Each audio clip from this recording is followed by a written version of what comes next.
Female officers caught in a tangled web with inmates, a scandal that left us questioning the boundaries of trust and power. But now, as the dust settles, we're here to uncover the aftermath. What could have driven these officers to jeopardize their careers, their reputations, and their freedom? Was it a dangerous game of manipulation, a tragic lapse in judgment, or something even darker lurking beneath the surface? As the inmates face their sentences and the legal system weighs in, one burning question remains.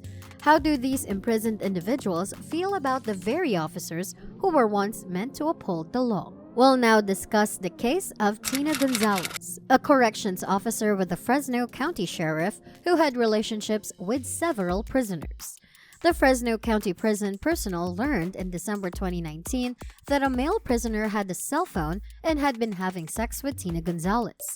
They examined his cell, discovered the phone, and established that Tina had been having sex with the inmate. Following an investigation into the incident, Tina was accused of engaging in sexual activity with an inmate, which carries felony penalties. Alcohol, a controlled substance, and mobile phone possession with the intent to distribute to an inmate are all misdemeanor charges. But the icing on the cake was that she kept the connection going even after she was discovered and forced to quit her job. In reality, she frequently refers to her interactions with the prisoner in issue as having been sexually explicit, and even the majority of the crimes she committed demonstrate her incapacity. Thus, it will definitely continue in the future as she owns up to her faults. Tina remained silent throughout the entire trial and only maintained a passive expression. Fortunately for her, the judge was lenient and recognized her lack of prior convictions and early reporting of the incident. We next proceed to the Fulton County Prison where Kiwana Jenkins was apprehended without provocation. Kiwana was detained for acting inappropriately around an inmate. She was accused of 2 charges of impermissible sexual activity, 2 counts of intimate maltreatment, 2 counts of reckless behavior, 5 counts of violating the oath of office, and 1 count of providing an impermissible item to an inmate without permission.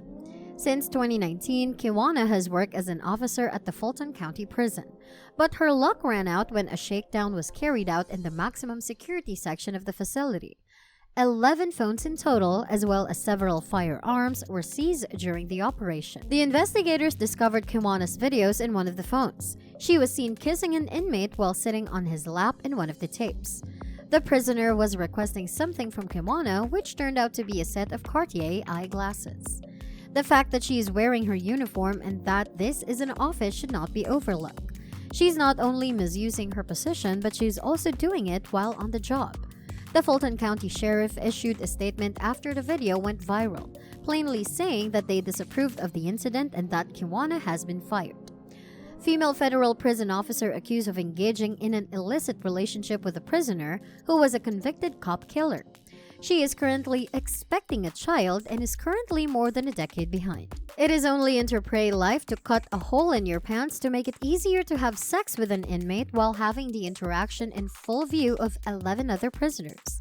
This is Latonya Hickbottom, who was caught texting a prisoner housed in a high-security facility graphic pictures of herself. She was therefore accused of the crime of selling illegal goods inside a prison. When the Maricopa County Sheriff's Office learned that a worker named Latonya might be seeing an inmate named Ramon Cummings romantically, things started to get complicated.